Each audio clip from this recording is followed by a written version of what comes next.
What's up, guys? I thought I'd do a quick update video on my Surefire EB2.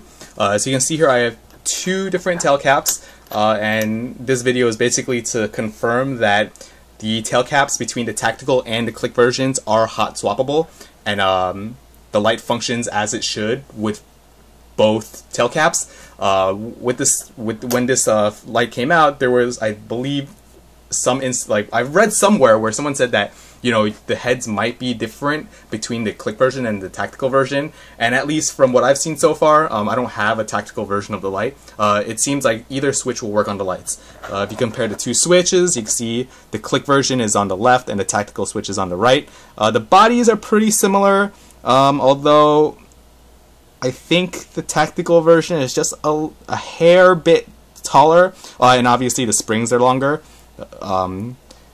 For those of you who don't know about the tactical version, it's basically kind of like the switch interface on the LX2 platform, which I really like, in that it has momentary on mainly, and then, so basically you twist it all the way first and you hit the low stage, then you twist it even more and you hit the high stage for having it continuously on. If you loosen it up so it's off, if you half press the switch, it goes into low, and then if you fully press the switch, it goes into high. Now, one thing I have noticed, and this is where I'm not 100% sure that the heads on the click versions and the tactical versions are completely the same, is that if you don't do this slow half press to full press thing, and you just go full press, you see right here, like, it actually remembers the previous mode, and it almost acts like the clicky switch. So right now, if I turn it on, full blast, full press, it's at full blast. But if I let go and then turn it full press again, I'm pressing it down completely again, it goes into low. So it has the same memory as the click switch. Like I said, I don't have the tactical version of this light, so I can't confirm if that's normal or not. If you're using it as a momentary on thing and you want to just flash it, I guess that could kind of get annoying in that, you know, you'll flash it and then you expect to have high again and it'll switch down to low. So if anyone has the tactical version of this light and you can confirm in the comments or something, that would be great. And just to show you guys that I didn't just switch lights or anything, I'll put on the click version. Oh, don't want to cross thread anything. And you can see here it works as is. Click high and then click low. I do prefer the tactical version over the clicky switch. Just because, like, the clicky switch is nice because then, you know, at a press of a button you can get continuous on, versus with the tactical switch you do have to twist it to get continuous on modes. But one thing about the clicky switch I don't like is that it starts off on high first, and as a tactical flashlight I guess I can understand that, because, you know, in that environment you want more light first versus having to switch through the modes. And one complaint I do have about this is that if you, like, normally with other lights you could double flash it really quickly, like you could flash and get into the other mode, kind of like that. But with this, because it's a forward clicky, I can do that.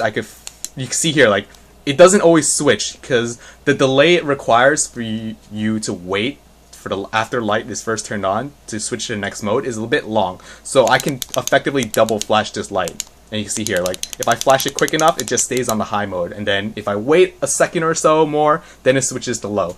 Just something that's nitpicky because, you know, I use this as a general purpose light, not as a tactical flashlight. And for me, normally low mode is more than enough.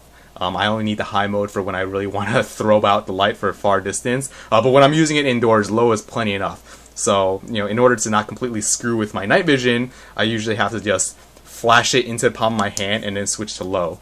And the nice thing about the tactical switch is that it stops that from happening. Like, I can essentially either twist it and hit low first, or half press the switch to get low first. Other than that, you know, in terms of updates with this light, it is nice. I do like it a lot. It hasn't really been my main EDC light. It's actually been more of a bag light just because of how big it is. You know, generally I'm used to carrying single cell lights like this Quark Tactical. And I did carry a Preon P2 for a while, which is quite long, but even then it's still not as long as the EB2. And at least the Preon is much slimmer, so it fits in the pocket a lot better, I suppose you would say. But other than that, like, you know, I was right in that with the TIR reflector, it does out-throw lights with more lumens. someone had asked in the previous video, you know, what's the difference between this and another light that has, you know, that's a lot cheaper and has 800 lumens or so. And that's the main difference. Like, because of the TIR reflector, it's less of a floodlight and more of a spotlight. So if you want to throw out to far distances, let's say like 150 yards or 100 yards, this will outperform lights with just pure like smooth reflectors or even like orange peel reflectors because of that TIR reflector inside. So that's the main reason why I got this light, just because of the TIR, and the reason why I haven't gotten any of like the Surefire Fury series. They have 500 lumens of output, but because it's just a plain like reflector with no TIR optics inside, it didn't really appeal to me. But this is really nice, and you know, kudos to Surefire. I will say, you know, Surefire is an expensive brand, but they have very good customer service. So yeah, hope you guys enjoyed this quick update video, and thanks for watching.